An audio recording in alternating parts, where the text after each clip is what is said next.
मैं गुफ्तगू को समेट, मुझे एहसास है हजरत जी वक्त काफ़ी ज़्यादा हो चुका है।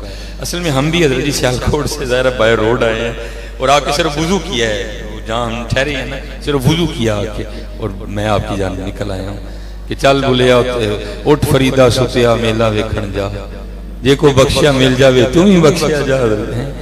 ये कुछ भी नहीं है हजरत, हमने इसको पता नहीं क्या समझ लिया, ये कुछ भी नहीं है हजरत। जो कुछ भी है वो अल्लाह और अल्लाह के रसूल का नाम ही है, ये कुछ भी नहीं है। चलो मैं हजरत ने ये रुका दिया, मैं हजरत की सुना देता हूँ, वो रहने देता हूँ। इसको भी मौलाना रूम रहमतुल्लाह तआला ने हिकायत किया। अब फरमाते को दाना आदमी था, दाना लोग कम होते हैं, अल्लाह ने माल बड़ा अता कर रखा था, लेकिन औलाद आगे से नाहल थी। उसने कहा माल मैंने कमाया है हलाल से, अब पता नहीं है मेरे माल से क्या करेंगे, जवाब तो मुझे देना पड़ेगा। उसने एक सिलसिला किया, क्या किया, इंतकाल करने से पहले पहले उसने अपने बेटों को बुलाया और बुलाकर कहने लगा भाई कागज और पेंसिल लाओ, मैं तुम्हारे लिए वसीयत लिख दूं ताकि बाद में आपस में लड़ाई ना पड़े। वो बेटे बड़े खुश हुए, उसने एक वसीयत लिख के ना तो कागज में बंद करके ना उसके ऊपर लिख दिया कि इस वसीयत को तब खोलना है जब सारे मेरा जनाजा पढ़ने के लिए आ जाए, ठीक है जी। फिर एक और लिखी, उसको बंद करके उसके ऊपर ये लिखा कि इसको तब पढ़ना है जब मेरा जनाजा हो जाए। और मुझे नहीं पता आपके कराची में क्या मिजाज है, हमारे उधर तो यही है, गरीब के जनाजे पे होता कोई नहीं है, अमीर के जनाजे से रहता कोई नहीं है। मुझे भी पता आपके कराची में क्या होता है, हमारे उधर तो वो है कि गरीब के जनाजे पे आता कोई नहीं है और गरीब अमीर के जनाजे पे रहता कोई नहीं है। पता नहीं हजरत जी, मैंने तो बड़े उलमा से ये सवाल किया कि हजरत को कई जगह लिखा है कि गरीब के जनाजे पे सवाब कम मिलता है और अमीर के जनाजे पे ज्यादा मिलता है। सवाब तो यकसा ही मिलता है। पता नहीं हजरत हम गरीब के जनाजे पे क्यों नहीं जाते। नहीं हजरत, अल्लाह के लिए जाया करो, जहां भी जाते हो अपने अल्लाह के लिए जाया करो। ये जो हम एक दूसरे को राजी कर रहे हैं, इससे कुछ भी नहीं होना। बात उसी की बनेगी जिस पे अल्लाह और अल्लाह का रसूल राजी होगा। ये बंदे को राजी करने से क्या होता है, इसका मतलब ये नहीं है कि नहीं, ये जिस अंदाज से हम कर रहे हैं कुछ भी नहीं होता। वो बड़े खुश हुए, एक दो दिन बाद हजरत का इंतकाल हो गया। ज़ाहिर अमीर आदमी था, जनाजे का ऐलान हुआ, सारे का सारा गांव इकट्ठा हो गया। जब वो सफ़ें बन गई ना और इमाम साहब जनाजा पढ़ाने लगे तो वो बड़ा बेटा आ गया है और मौलाना की बारगाह में अर्ज करता है हजरत वो अब्बा जी ने दो वसीयतें लिखी थी, एक लिख के लिखा था इसको तब पढ़ना है जब सारे लोग मेरा जनाजा पढ़ने के लिए आ जाए। ज़ाहिर है सारे जनाजा पढ़ने आ गए हैं तो आप वसीयत पढ़ दें। वो मौलाना ने लिफाफा खोला, वसीयत पढ़ी तो इस पर लिखा हुआ था कि जो बंदा भी मेरा जनाजा पढ़ने के लिए आए और आके मेरा जनाजा ना पढ़े तो मेरी सारी जायदाद उसको दे दी जाए। और हजरत आपको पता मुफ्ती तो हम सारे ही हैं, मसला तो एक सेकंड में घटते हैं हजरत, वो सबने घट दिया उधर। नहीं, फर्ज किफाया है, ये नहीं पढ़ेंगे तो अगला पढ़ लेंगे, कोई नहीं, कुछ भी थोड़े भी पढ़ लें तो सबका हो जाता है। वो एक बंदा निकला, वो दूसरा निकला, वो तीसरा, वो सारा गांव जाके कोने में खड़ा हो गया कि हमने सवाब नहीं लेना, हमने पैसे ले लिए। अल्लाह हज़रत जी कभी घाटे का सौदा न करना, कभी ये घाटे का सौदा न करना। अब रह गए मौलाना और हजरत के बेटे। वो बेटों ने आपस में मशवरा किया, यार ये अब्बा जी ने क्या कर दिया, हक तो हमारा है तो अब्बा जी तो सारा गांव जी को दे गए। चलो अब ये हो सकता है सारा तो नहीं मिलेगा, कुछ ना कुछ तो हम भी लेना। उन्होंने क्या किया, उन्होंने भी जनाजा छोड़ा और जाके वो भी कोने में खड़े हो गए। ये मियां मोहम्मद बख्श रहमतुल्लाह तआला ने ऐवी नहीं लिखा। आप फरमाते हैं जांदी वारी क्या डरोना बनिया, हाथ नहीं लांदे डरदे, जिन्हां लई तू पाप कमाए किथे ने तेरे कर दे।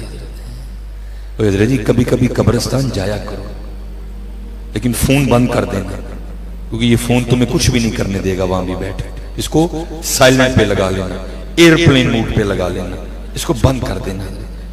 और वहां कब्रिस्तान बैठ के ना कब्रों को देखा करो, उसके ऊपर लगी हुई तख्तियों को देखा करो कि यहाँ के कितने कितने बड़े चौधरी लेटे हुए हैं।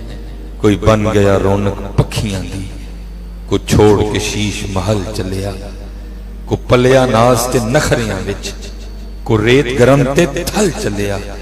कोई भुल गया मकसद आवन दा, कोई करके मकसद हल चलिया। गुलाम फरीदा इत्थे सब मुसाफिर नहीं, कोई अज चलिया कोई कल चलिया। जाया करो कभी कभी कब्रिस्तान, हफ्ते में एक बार ना जरूर जाया, लेकिन फोन बंद, और फिर वहां बैठ के कब्रों को देखा करो।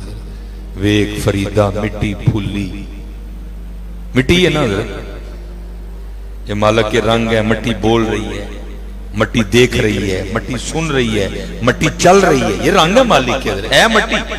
वेग फरीदा मिट्टी फुल्ली, मिट्टी नू वेख के मिट्टी भुली, मिट्टी हसी ते मिट्टी रोई, खेड़ खूड़ फिर मिट्टी होई।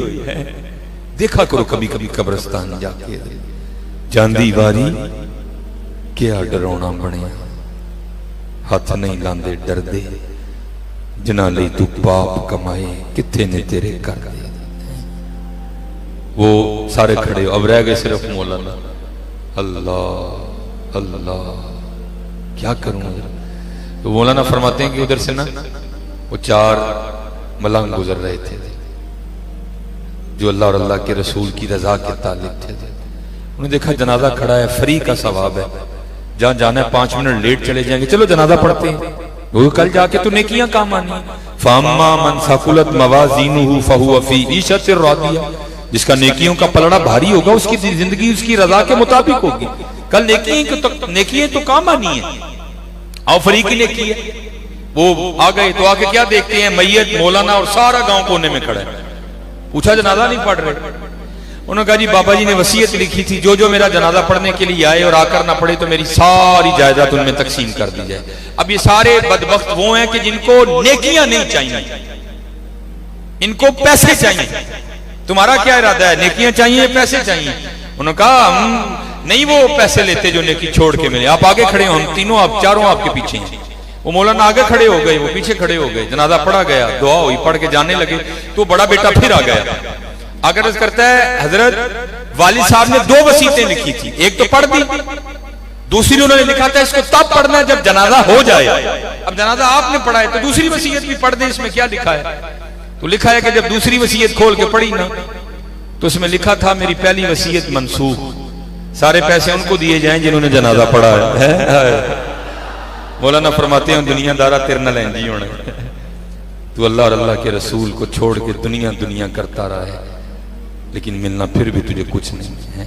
कब्र में तूने बिल्कुल खाली जाना। हाँ हजरत आज वक्त है हजरत, अपने अल्लाह को राजी करो हजरत, खूब याद करो हजरत, खूब हजरत जी याद करो। कख भी नहीं नाल जाना, कख भी ये अंगूठी तक साथ नहीं जानी। ये घड़ी मैं अपना सारा कुछ सियालकोट में छोड़ के आया। मेरे पास ये वेस्टकोट है इस वक्त, ये कपड़े हैं, चंद थोड़े से पैसे हैं जेब में, ये घड़ी है, अंगूठी है, टोपी है, इमामा शरीफ। इसके अलावा मैं सारा कुछ सियालकोट, यहाँ बाहर गाड़ी खड़ी है, बाकी सारा कुछ मैं सियालकोट में छोड़ा है। सियालकोट की तो बात ही है ना करो। अगर आज मेरे साथ कोई मामला हो जाए तो जो सियालकोट में है वो तो सियालकोट में है। जो मैंने पहन रखा है ये नहीं मेरे साथ जाने देना किसी ने भी। सियालकोट की बात तो दूर रह गई है, जो पहन रखा है ना ये किसी ने मेरे साथ नहीं जाने देना। सियालकोट की क्या बात करनी है, कुछ भी साथ नहीं जाना। साथ 2 ही चीजें जानी है, अच्छे और बुरे अमाल। आज वक्त है, मैं हाथ जोड़ के आपकी बारगाह में अर्ज करूंगा, नमाज न छो, नमाज न छो, नमाज न छो, नमाज न छो, किसी को धोखा न दो, अपने अल्लाह पे यकीन रखो। मांग तो देखो अपने अल्लाह से। वो 70 माओं से बढ़ के प्यार करता है। नहीं मांग रहे तो इतना करम है, मांगेंगे तो क्या करेगा। वो जो मैंने बात शुरू की थी ना, मैं बस उस पर खत्म करने लगा हूँ। ये वो कितना करीम है। और मुझे आज भी जब ये बात याद आती है मुझे इस तरह लगता है मेरी रूह को भी ताकत मिल गई है। मिलाद शरीफ दिसंबर का लास्ट जहां से बात चली थी, मैं वहीं बात लाके खत्म करने लगा। वो 2:30 बजे ना मैं सेन में खड़ा था, तो बंदे ने लाके मुझे भी शापर दिया। मैंने कहा यार ये टाइम रोटी खाने का तो है ही नहीं, ये टाइम तो उसके बारगाह में खड़ा होकर रोने का है। तो मैंने नहीं लेना कोई भी, तू रखा, क्योंकि मेरे घर में भी कुछ नहीं है। दिसंबर की छुट्टियां हैं, बच्चे ननिहाल गए हुए हैं, ये घर में पड़े पड़े जाया हो जाएंगे। तो आगे से मुझे वो डरा के कहता है हजरत लंगर नू ना नहीं करी दी। मुफ्ती तो हम सारे ही हैं, नमाज भावें पढ़ो ना पढ़ो, लंगर नू ना नहीं करनी। लंगर भी हजरत उसी को फायदा देगा जो नमाजी है, लंगर भी उसी पे रंग लगाएगा जो हुजूर नबी अलैहिस्सलाम का दीवाना है। लंगर ने फिर इस तरह क्या फायदा दिया? नमाज पढ़ो फिर लंगर का फायदा देखो, इस तरह नहीं बातें बनती हैं। मैं डर गया, मैंने कहा ठीक है जी पकड़ा देंगे। और पहले हम मस्जिद से बाहर निकल के ना गली में खड़े हो गए। सड़क पे तो मैंने बाद में जाना था ना, जहां मेरी गाड़ी खड़ी थी। तो एक बंदा आ गया, और बंदा भी ये नहीं कि कोई इमामे वाला आया, कोई दाढ़ी शरीफ वाला आया, नहीं। और बड़ी उसने अजीब सी को कटिंग करवा रखी थी, दोनों कानों में बालियां थी, हाथ पे उसने कड़े पहन, कड़ा भी नहीं कड़े पहन रखे थे, इस हाथ पे उसने काफी रस्सियां बांध रखी थी। और आके ना मुझे बड़े बदतमीजों वाले अंदाज में आके कहता है, मौलवी साहब है कुछ के मका छड़े जी। वो मैं आगे नहीं लेके जाना चाहता था, मैंने वो शापर उसको पकड़ा दिया, मैंने कहा ये ले जा। अब मैं क्योंकि गली में खड़ा था, सड़क पे तो मैंने जाना था, मेरे पास लोग, वो मुझसे शापर लेके ना सड़क पे चला गया। वो मुझे थोड़ा टाइम लग गया लोगों से बातें करते करते। तो मैं जब सड़क पे आया ना, तो सड़क पे एक दुकान के सामने बैठ के ना वो शापर खोल के तो चावल खा रहा था।